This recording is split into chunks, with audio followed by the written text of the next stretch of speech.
Hey guys, welcome back to this week's pool here on Comic Relief Cast. I'm your host Jake. And I'm Josh. And guys, as you know, yesterday there was a passing of a Titan.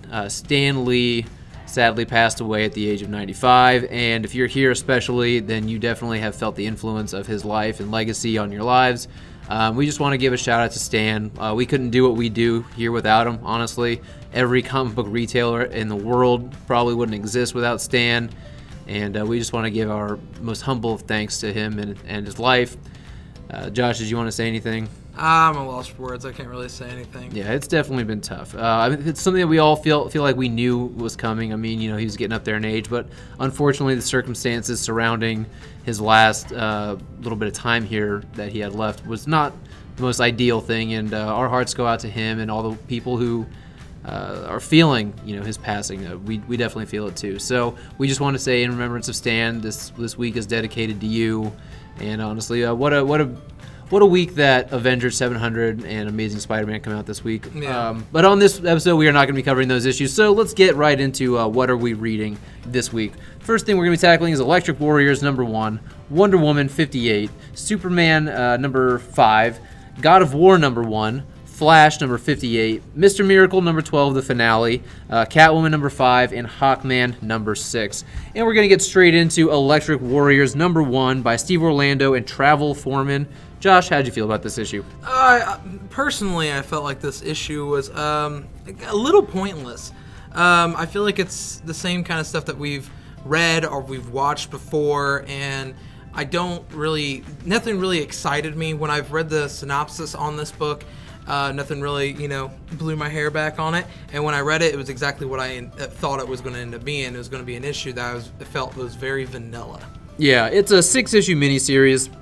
And honestly, I like Steve Orlando. I like the stuff he did on the Power Rangers and things like that. But this one is just a huge swing and a miss for me. It's to me, the way I liken it is it's like Planet of the Apes meets the Hunger Games in a way. And it's very predictable.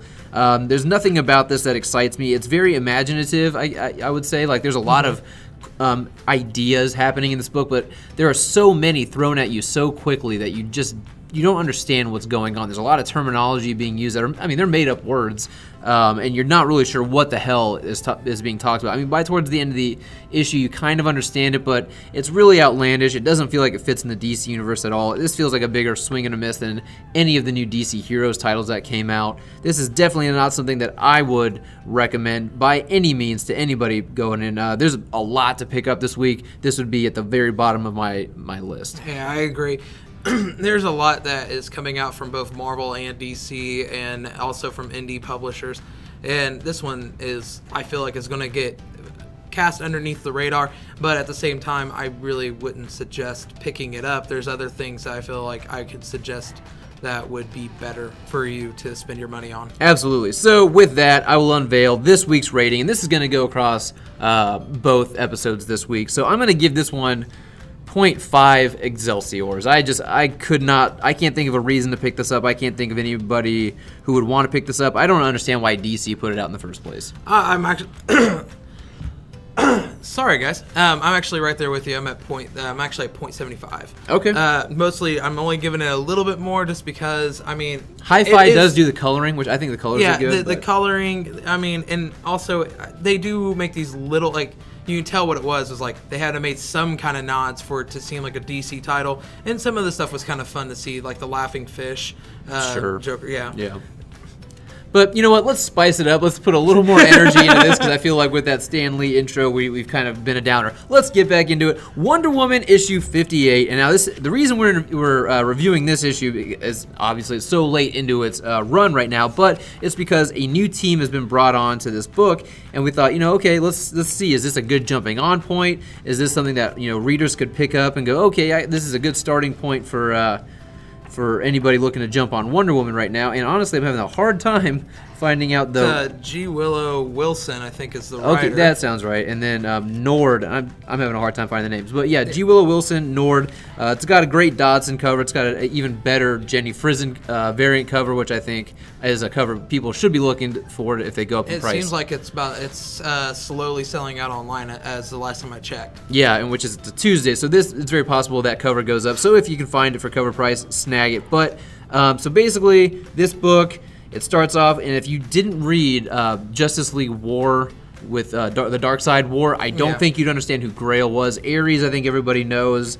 But then there are some other things that I haven't been reading Wonder Woman Rebirth, so I'm kind of lost on a few things, like Etta Candy's character. She's a military person in this one. Steve Trevor's still a member, but the art is just not selling me on this book. I am not really feeling the pencils. The artwork is a hit or miss for me. Some of the stuff on on some faces for the ladies in it remind me a lot of Amanda Connor, and I'm not a huge Amanda Connor fan. But I mean, for the most part, the pencils for me didn't really distract me too much. I didn't think they were that bad. It's just some of the faces for on Wonder Woman and stuff just was. It's not to my liking. Yeah. But I will say, as far as the story goes, there are some good issues being tackled in here. There's some stuff that's very relevant feeling. I mean, it's definitely making some commentary, which in this world, I think Wonder Woman is going to be spearheading that for DC. DC is going to be putting a lot of its political commentary probably in Wonder Woman now because of her popularity. She's a woman. There's the whole women's rights, not movement going on, but just strong women in general. But I will say, as somebody who has not read any Wonder Woman Rebirth, jumping on this book, I didn't feel lost as far as where the story's going, but there are certain elements where I go, I didn't know that, or I didn't know this. So it does take me a little bit of time to acclimate to that idea, but this does feel like a Wonder Woman issue, but it also is just not a very memorable issue. It's not something that I took me very long to read. I just kind of breezed through it and moved on, so it wasn't something that stuck with me in any way. But I'll go ahead and say, as a jumping on point, I'll give it 2.85 Excelsiors. Yeah, for me, when I was reading it, I enjoyed the story. I didn't think it was massively to my liking, but the one thing I was reading on the one thing I was thinking while I was reading this was that if you were someone who was presently reading Wonder Woman, I feel like or if you're a person who really likes Wonder Woman, I feel like this issue is for you. This is a good issue for you. I feel like if you're somebody who's already been picking it up, you're in good hands. It's just, there's a reason why I don't read Wonder Woman. I haven't read the 7 issues leading up to this.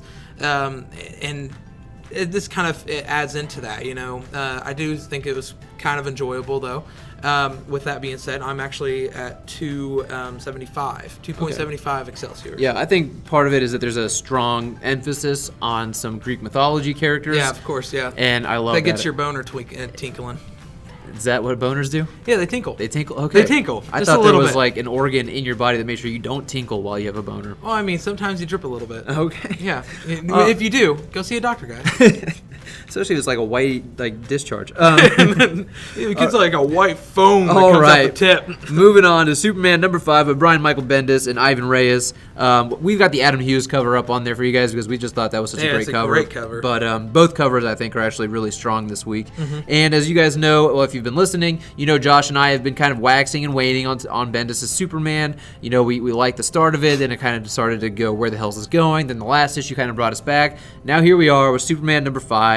And again, not a long read, not something you're going to take very long to get through, but it is an interesting book. The very beginning of this book got me very excited. I went, this is cool. I like this idea. Bam, it's a fucking dream. That threw me off a little bit. Said, okay, well, hopefully we see this come to fruition. And by the end of the book, we do. And what I'm most excited about in this book, which I'll unveil this, is that I am back on this book. I am enjoying this book again. And a big reason is because with Zod and Superman both coming from a world that no longer exists, people that are extinct, you'd think that they would stop fighting each other and start to try and figure out a way to repopulate Krypton or, jumpstart the Kryptonian race again. And in this book, that seems to be something that Zod wants to aspire to. And by the end of this book, I get a very Goku-Vegeta team-up feel. And that just excites me because I've always looked at Superman and Zod is kind of this Goku-Vegeta dynamic between the two of them, maybe a little bit more volatile, but those two guys aiming their sights on Rogol Zar, I think the next issue is going to be a hell of a book. Yeah, it was a good issue. It wasn't my favorite of the Superman issue, so far from this run, but I mean, it was a fun issue. The artwork is fantastic. I do love seeing Zod and Superman together. I feel like that is. It would be a good team up. It's a good natural progression, if you ask me. It's something that Bendis said he wants to come on Superman and do stuff that's never been done in Superman. Zod and Superman teaming up, becoming allies, that's something that we just never see, and that's something that I think is exciting and a good way to progress the character. Yes, and I completely agree. And that was one thing that makes this issue really fun.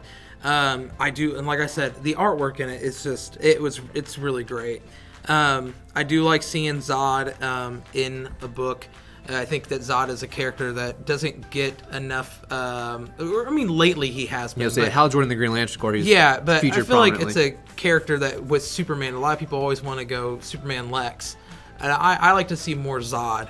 I feel like there's they always like hit these grounds where Superman goes up against Zod, and it's perfect because they both are, the same. They're on equal footing. They're on equal footing, and it's like, but there's more to it than that. It's like what you were saying. They're both, the last few of Krypton. And you think that should be more of this, like, we need to be thinking about teaming up more than fighting. They share more in common than they have differences. You think it's time that they reconcile that. So I'm happy to see that going on. And I can't lie that this Adam Hughes cover, other than it saying "It Still Tickles" on there, I think it's a great cover. So does your boner sometimes. Yeah. Tickles and tinkles. Get that looked at. All right, and with that, I'm going to go ahead and give this one a 3.4 Excelsiors. 3.4. I was actually at 3.5. All right, see, we're very close. All right, I'm going to go on to God of War #1. This is a 4-issue miniseries that's going to be ties from Dark Horse.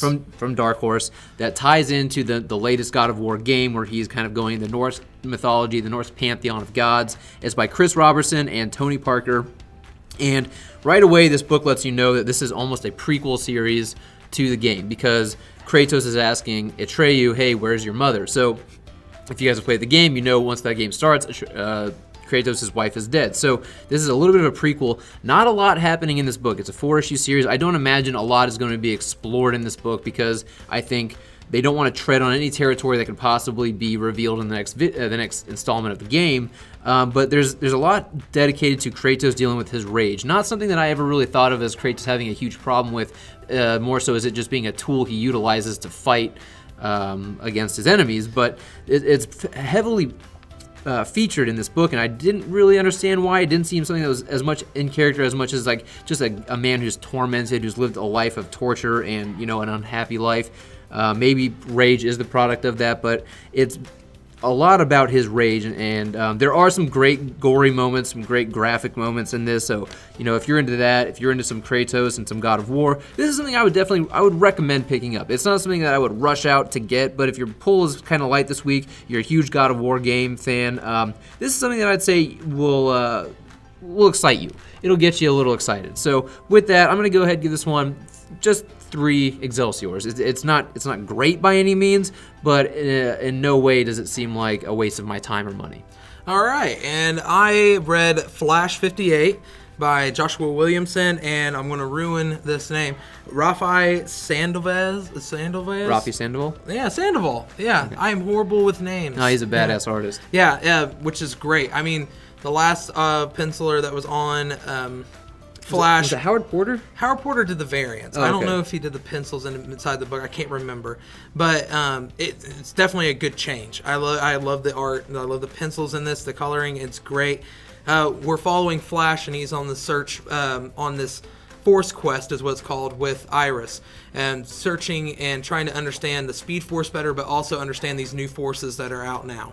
And so they are away from Central City when they are trying to find this new signature that is given to them from Commander Cold. And that's when they run into these 2 thieves named Gemini. That's a husband and wife team, and it seems like they have this. They're obsessed with the powers that come off of people, and they absorb them and they redistribute them. Okay. But all that being said, and me not being able to talk right now, I will say that this was a good book. The Flash series has been an ongoing series that has been continuously still decent. There's been moments where it's kind of down a little bit, but when it's high, it's high. This issue, I say, would be kind of right there in between that, and I give it about 3 Excelsiors. Is this the start of a new arc? Yes, okay. Force Quest, yep. All right, would you say it's a good jumping on point for anybody who hasn't been reading Flash? No, it is not a good jumping on point because you need to have read Flash War, and you would have to probably read No Justice yeah. and Metal. Okay. Last question: is this a book that would answer anything for anybody who's reading Heroes in Crisis? No, it will not answer any questions for you if you're reading Heroes in Crisis. All right, just had to get that out there. All right, guys, and we we are ease that in there. It's like, I just need to know something. and we are moving on to the finale of Mr. Miracle by Tom King and Mitch Gerads. And as you guys know, this thing has been a 12-issue series. It started some time ago last year. Between, I think, issues 6 and 7, they took a few months off, a few months break. So it's really hard. It's easy to forget exactly where this book started as to where it's ending now. So we're going to give you a little mini review over the whole series as a whole, and this issue in particular. So Josh and I felt like we needed to really talk about this book before we reviewed it. We had to kind of understand, digest this issue, because this issue is not going to do you any favors in handing over any answers to any questions you might have. This is not a book that is going to kind of wrap everything up in a nice, neat little bow for you, and you go, okay, I understood the series, it was good, unless perhaps you read all 12 issues in succession right after another. You might have a better grasp on this, but for us, there's been so much time in between that it's really hard to remember a lot of what's happened in this book. Yeah, and it's definitely not. This is definitely not the kind of series where you could read the first page, like what you would do with a novel, read the first page and read the last page, and then understand and be able to put all together what happened. This last issue is kind of it's interesting. Yeah. It's definitely interesting, and if you're somebody who is just picking up a book just to be picking up, or you just been reading Mr. Miracle off and on, or you saw the reviews of it being one of the best books of 2017, and you're like, hey, yeah, I'm going to try this out because it's apparently a genius book. Yeah, this one is not, like what Jake said, it's not going to put a nice little bow on top of that present for you. Yeah, so Josh and I were talking, and it seems like Tom King is trying to tackle quite a few different issues in this book, but all of them just circling about just life in general. People you've let down, maybe you've let yourself down, aspirations that you didn't, reach, or things that you did do well. There's a lot to unpack here, but what I really think is happening in this book, and I could be wrong, I could definitely be misinterpreting this book as a whole, but what I think this is Tom King writing about himself. This is a book that he's writing about his life, disguising as a Mr. Miracle book. What I think he did, this is what Tom King does. He does not write stories for the characters. He writes stories and makes those characters fit in his story, which I don't always agree with, which is why I think I have such a love-hate relationship with a lot of his writing. He doesn't write these characters in a way that I think most of these people know these characters. They're not going to react the way or speak the way that we're used to. As long as these characters are fitting in the framework of the story he's written, that's what's going to happen. And I think Mr. Miracle, that's exactly what's happened in this book. Mr. Miracle, Big Barda, everybody is operating in this book as the way Tom King wants them to in order to get his story across. And I think it's got a lot of failures in a lot of ways, but I also think there's a lot of upsides in this book too. And there are times in this book that I really feel like I've connected with it. Really, kind of hit some strings with me. But this particular issue, it's got a reveal in it that I don't know how to take because I don't know if it's real or not. Yeah, it's very. It can be interpreted in different ways, I feel. And I feel like Tom King would probably say that you interpret this ending the way that however you want to interpret it. And I mean, to the point that me and Jake sat here and we talked about it, we came up with all these different kind of theories on exactly what is going on. And it's done nothing but really make me think more about this issue, made me consider other things I wasn't considering with this whole story arc. And also just made me almost appreciate this book a little bit more, because I don't know exactly what to take from this. And now I want to go back and reread all 12 issues in a row just to see if this is exactly kind of like what I was thinking, where it's you kind of interpret this the way that you want to interpret it. Yeah, that's kind of where I'm coming from. This is actually the first time I felt like, okay, I want to read this whole story all at once. I just want to sit down, read the entire trade paperback graphic novel that'll come out, and see how I feel having read it, because I think there's going to be a lot of threads that are kind of weaved throughout the entire series that you don't catch on to issue by issue by issue, but if you were to read it as a grand like one grand story, you might get a much better through line through the rest of it. But I think real quickly, there's not a lot to spoil in this book. So when we say spoilers, trust that we're not spoiling anything major for you. But if you do want to fast forward, go ahead and fast forward to the next picture that you see up on your screen if you don't want to hear anything else. But from this point on, spoilers about Mr. Miracle issue 12. So to me, it seems that Tom King has basically written an entire story that is almost the Sixth Sense, where it's like Mr. Miracle has been dead this entire time. This entire series is about how Mr. Miracle killed himself, and then everything, all the consequences that come with that, with him doing that. Maybe how cowardly it is, how, the people that you left behind, some of the aspirations and goals you had for your life, how you abandoned it, how people feel abandoned by you, stuff like that. Maybe as if like Tom King has contemplated suicide or something, because maybe he saw some shit over in Iraq, and he didn't want to deal with it with life anymore. I don't know. As far as I know, maybe he does have himself a big Barda and a little Jake, a wife and kid at home, and that's kind of the thing that is his paradise, as he talks about in this book. There's a lot of stuff in here that you want to cling to, and you want to try and put it all together and make it fit, but you can't really force it to do so. There was no moment where I was like, it all clicked. It all clicked and go, oh, this makes sense. So as you were talking about, I think this is one of those books that, yeah, it's going to be left up to your own interpretation, but I would be very curious to hear from Tom King himself what exactly he wrote this book about. Yeah, and I'm on the same page. And that was one of my one of the theories that I was also kind of stick with too. But another one of my another theory that I could see being possible is that after everything that's happened, he escapes dying and escapes suicide. He escapes this whole he escapes death and Iraq. And escapes Darkseid and the anti-life equation. And the one thing that he realizes, and this is just kind of like ending it and just kind of like trying to put it all together, is that life still goes on, and that everything is just kind of like almost like a vicious circle. It's going to continue, and it's going to continue to be repetitive, and nothing's going to change. You could solve the anti-life equation. You can completely solve it and stop it and everything, and you might feel like you're on top of the world, but really at some point you come back down. Down, and it's you're back to just shaving and having another kid and all that stuff. It's something we were talking about, like the mundane within the fantastic. Yeah, exactly. There's a lot, and there's a lot of stuff too that I look at that. There's other stuff too in here. Yeah, this makes it where it's like other possibilities that maybe he traveled to a different world.